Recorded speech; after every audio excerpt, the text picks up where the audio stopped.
Hey people, get ready to crush everyday IELTS and CELPIP tests for all modules and make your dreams come true. I'm your motivator and I'll be guiding you through the test prep videos. So don't forget to like, share, and subscribe, or you'll be missing out on some serious preparation. Section 1. You will hear a woman reporting a lost item to a train station lost property office. First, you have some time to look at questions 1 to 10.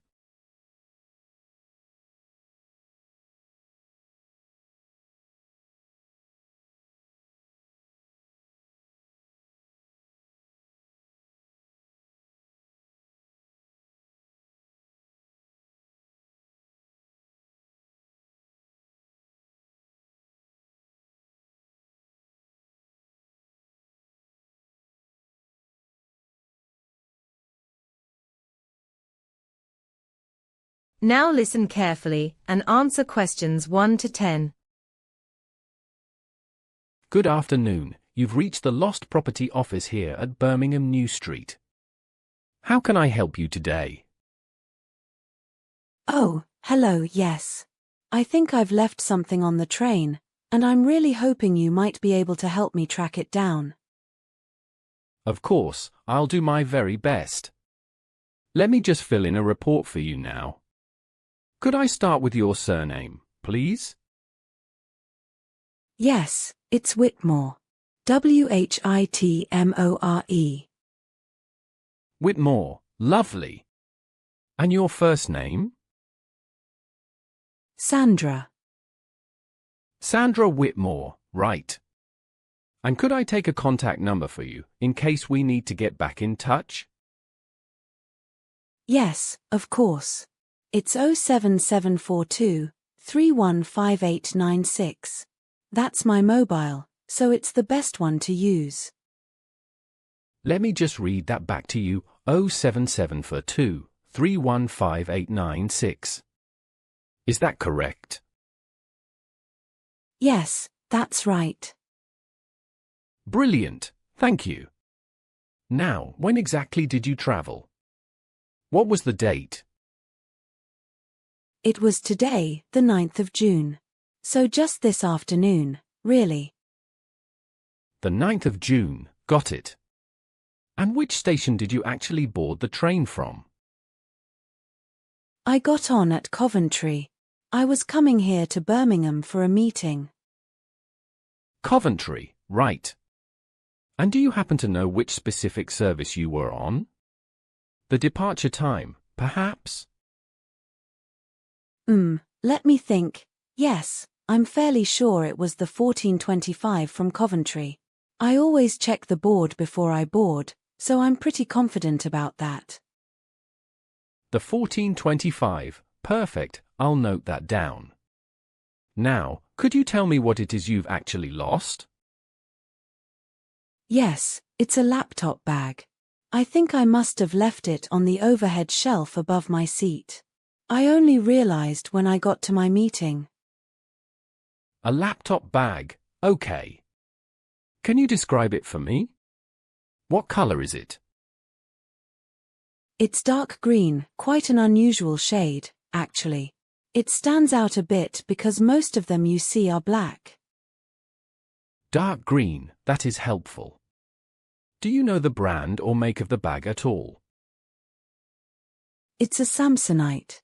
One of their older models. I think it has 2 zipped pockets at the front and a padded handle on top. Samsonite, noted. Is there anything particular inside the bag that might help us identify it, apart from the laptop itself? Well, the laptop is in there, obviously, but there's also a charger cable, one of those long white ones, and a folder with some printed documents. Right, so a charger cable amongst other things. I'll make a note of that. Now, one last thing, some passengers do choose to offer a reward for the return of their property. Is that something you'd like to add to the record? Oh, absolutely, yes. I'd be happy to offer £20. I really do need that bag back, especially with the laptop in it. £20, understood. I'll add that to the form. Right then, Ms. Whitmore, we'll keep an active lookout and contact you on that mobile number as soon as anything matching your description is handed in. Most items come in within 24 to 48 hours. That's really reassuring, thank you so much. I do hope someone's handed it in honestly. Let's keep our fingers crossed. You're also welcome to ring us back tomorrow morning if you haven't heard from us by then. I will do. Thanks ever so much for your help, you've been very thorough. Not at all, that's what we're here for. Take care now, and hopefully we'll have some good news for you soon. That is the end of Section 1. You now have some time to check your answers to Section 1.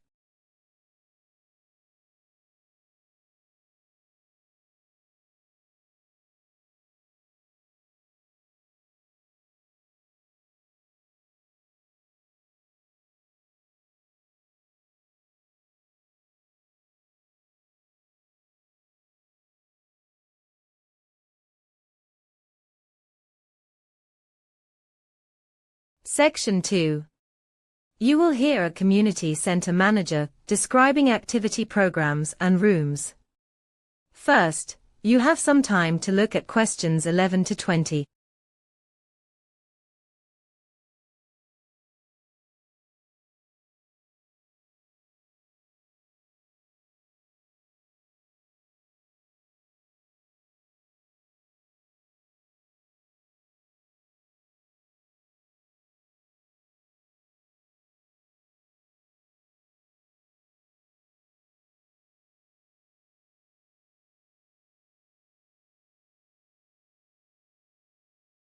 Now listen carefully and answer questions 11 to 20.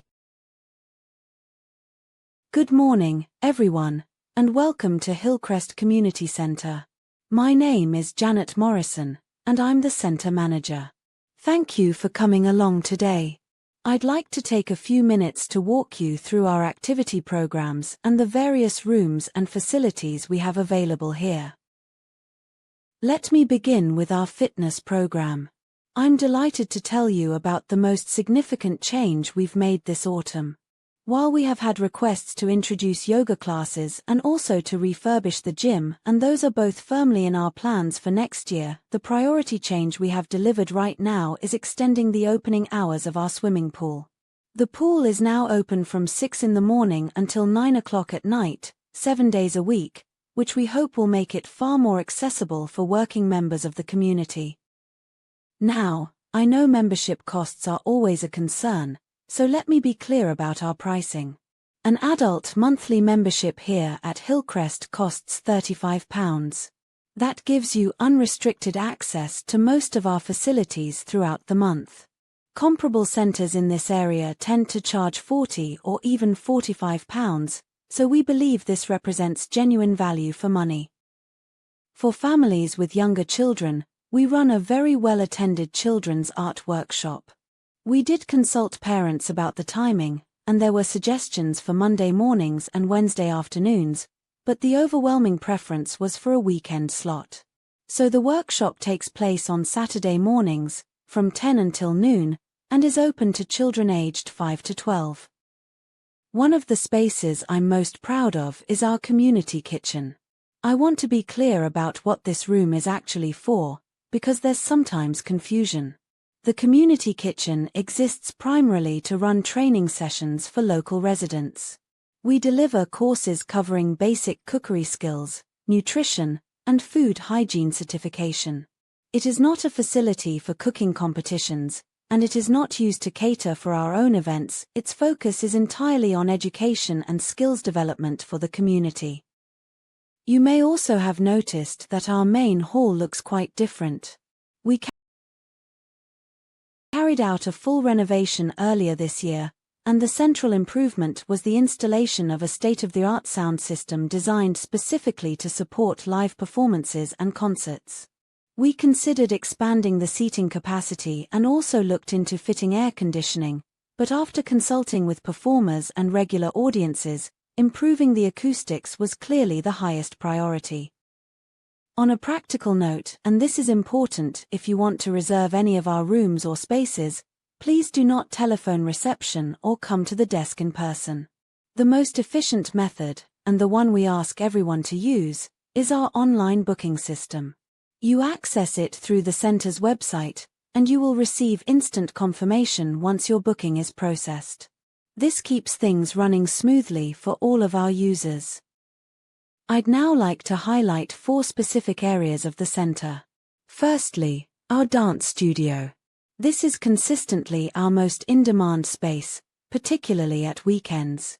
I must stress that you will need to book it well in advance. It fills up extremely quickly, and we cannot accommodate walk-ins for that room. Please plan ahead. Secondly, the outdoor sports area. This is a genuine source of pride for us. It only opened recently, just 2 months ago in fact, and it has already been incredibly popular. We have outdoor courts suitable for basketball, tennis, and five-a-side football, and we're thrilled with how well it has been received by the local community. Thirdly, I'd like to draw your attention to our recording studio. We have just completed a significant upgrade in there, and it now features brand new professional equipment throughout, including high-specification microphones, acoustic panels, and updated digital mixing software. If you're a musician or a podcaster, I'd strongly encourage you to come and take a look. And finally, our meeting rooms on the first floor. These are available for private hire and are ideal for local businesses holding training days, community groups organizing meetings, or families looking for a venue for a private celebration. We offer competitive hourly and half-day rates, all bookable through the online system I mentioned earlier. That brings me to the end of my overview for today. There are full program guides available at the main reception desk, and I'm happy to answer any questions you may have. Thank you very much for your time, and I hope to see you making great use of everything Hillcrest Community Center has to offer. That is the end of Section 2. You now have some time to check your answers to Section 2.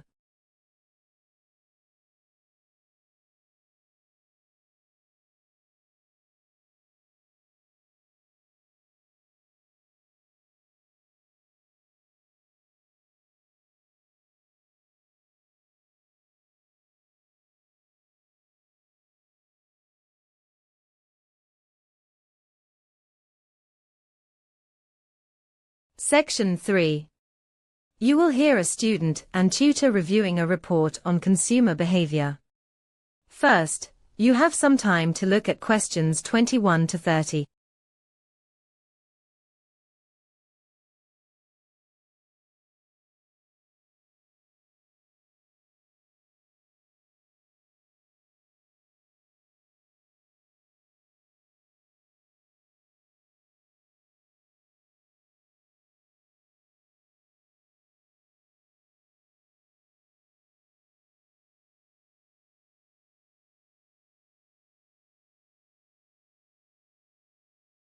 Now listen carefully and answer questions 21 to 30. Dr. Evans, thanks for agreeing to meet with us today. We wanted to go through the draft before the final submission deadline.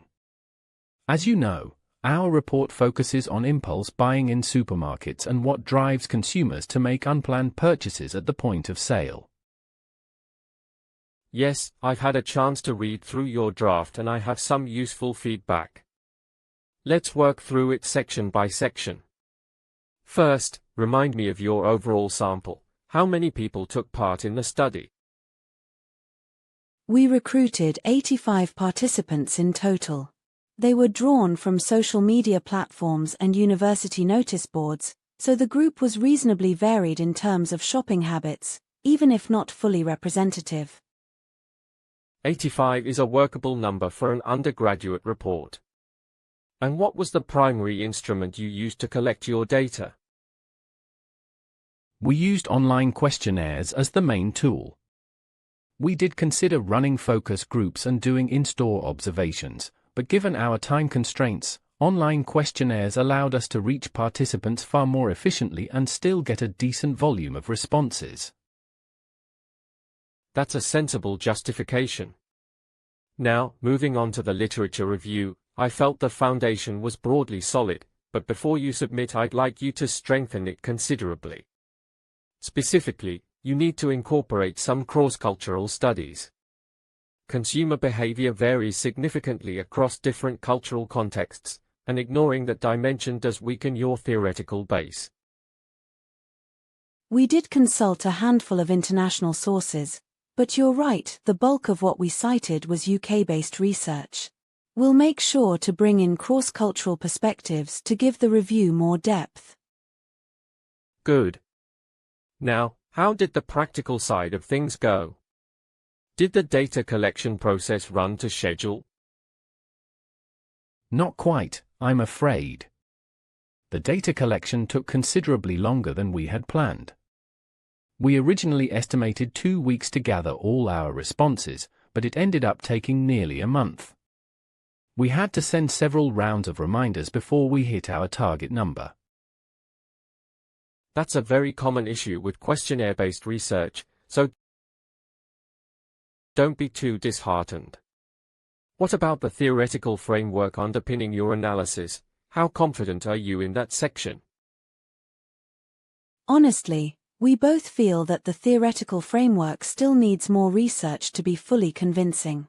We drew on a couple of established models of consumer decision-making, but we weren't certain we'd engaged with enough of the current literature to fully support all our claims. That's an area we know needs attention. I agree, that section did feel somewhat underdeveloped. Let me ask you both, looking back at the entire project, what would you say was the most difficult aspect? Without hesitation, the statistical analysis was the most challenging part. Neither Sarah nor I had used SPSS to any great extent before, and working through the regression outputs and interpreting what they actually meant for our research questions was genuinely demanding. On a more positive note, though, we were genuinely surprised by our response rate. We had expected to receive perhaps 40 or 50 completed forms, but we ended up with 85 usable questionnaires. That was much better than expected, and it gave us more confidence in the reliability of the data.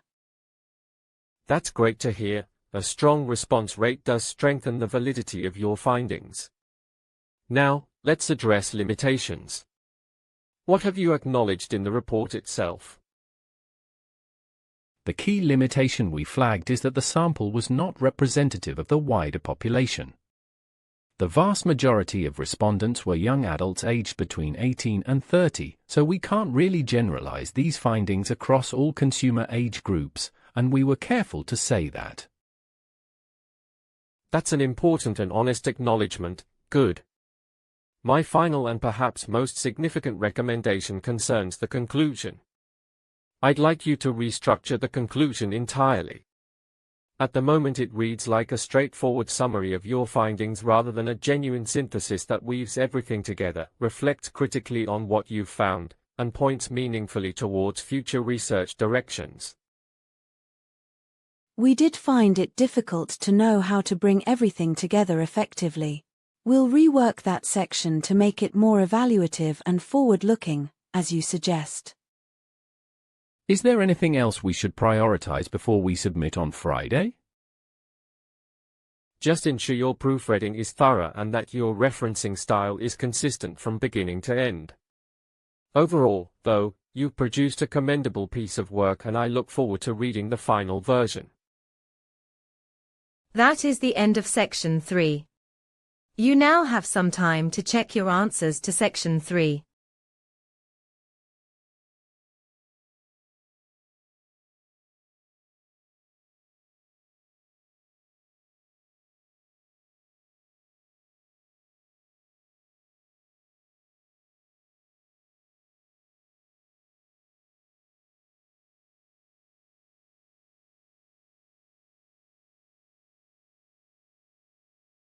Section 4. You will hear University Lecture on the psychology of decision-making under uncertainty. First, you have some time to look at questions 31 to 40.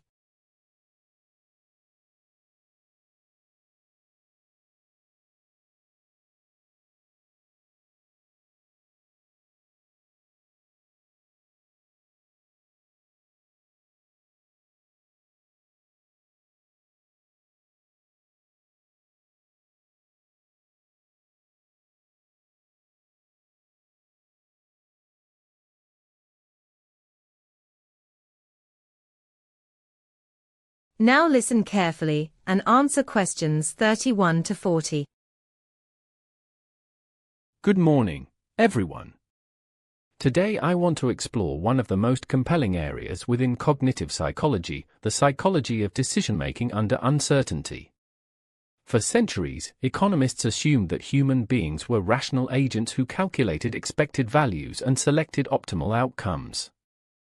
However, the last half-century of research has revealed a very different picture, one in which our judgments are systematically shaped by biases, emotions, and cognitive shortcuts. The foundation of modern decision research is prospect theory, developed by Daniel Kahneman and Amos Tversky and published in their landmark paper in 1979, a date that fundamentally changed how we understand choice behavior. Their central finding was that people do not evaluate outcomes in absolute terms. Instead, they assess gains and losses relative to a reference point, that is, a personal baseline from which all deviations are measured.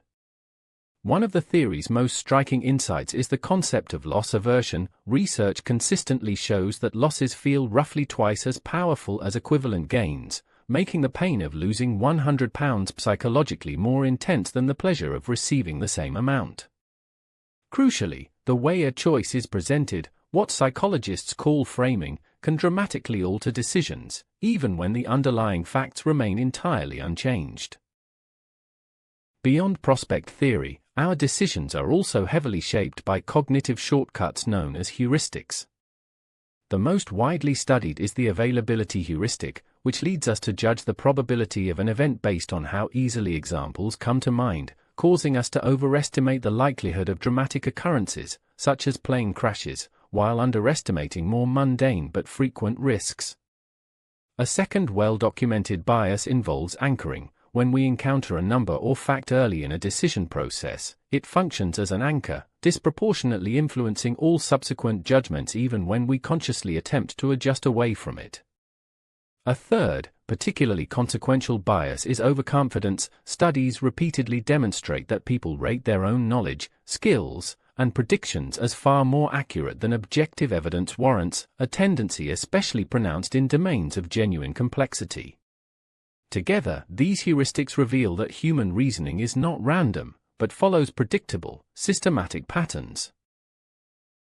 Moving beyond purely cognitive factors, neuroscientific research has introduced another dimension to our understanding of uncertain choice. The neurologist Antonio Damasio proposed what he termed the somatic marker hypothesis, which argues that emotional signals, bodily feelings linked to past experiences, play a crucial guiding role in decisions, particularly under pressure. Far from being obstacles to rational judgment, these emotional markers allow us to navigate complex situations more efficiently than cold logical analysis alone could achieve. A separate but related phenomenon is ambiguity aversion. While people will generally accept known risks where probabilities can be quantified, they show a marked reluctance towards ambiguity, situations where the odds themselves are entirely unknown. This was illustrated powerfully in the Ellsberg paradox, in which participants consistently preferred lotteries with defined probabilities over those with uncertain ones, even when both offered identical expected values. The concept that perhaps best unifies these findings is bounded rationality, a term introduced by the economist and cognitive scientist Herbert Simon.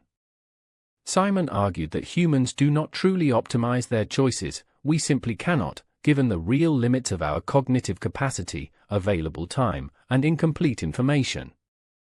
Instead, according to Simon, we search for solutions that are good enough, rather than exhaustively pursuing the perfect option. This has far-reaching implications for applied fields including medicine, finance, and public policy. In clinical settings, for instance, doctors making diagnostic decisions under time pressure rely heavily on heuristics, which can be both remarkably efficient and, in specific circumstances, dangerously misleading. Recognizing bounded rationality allows institutions to design choice environments, often called choice architecture, that gently guide individuals towards better outcomes without restricting their freedom. In summary, the psychology of decision-making under uncertainty demonstrates that human choice is neither purely rational nor randomly erratic, but deeply structured by cognitive architecture, emotional systems, and the contexts in which decisions are made. The work of researchers such as Kahneman, Tversky, DiMaggio, and Simon has transformed not only academic psychology but also economics, medicine, and public policy. Understanding these mechanisms gives us the tools to build systems and environments that make better decisions more accessible to everyone. That is the end of section 4. You now have some time to check your answers to section 4.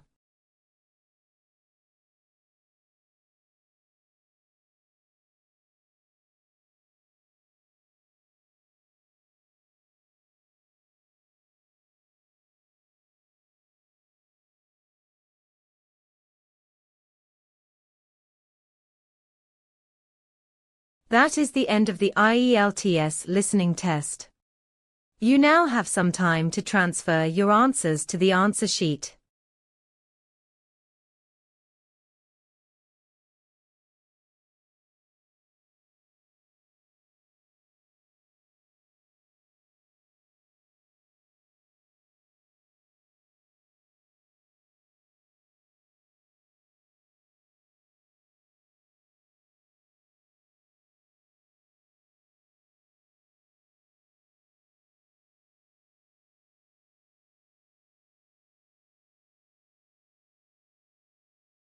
Hey people, how was your test? Don't forget to like, share, and subscribe, or you'll be missing out on some serious fun. See you tomorrow!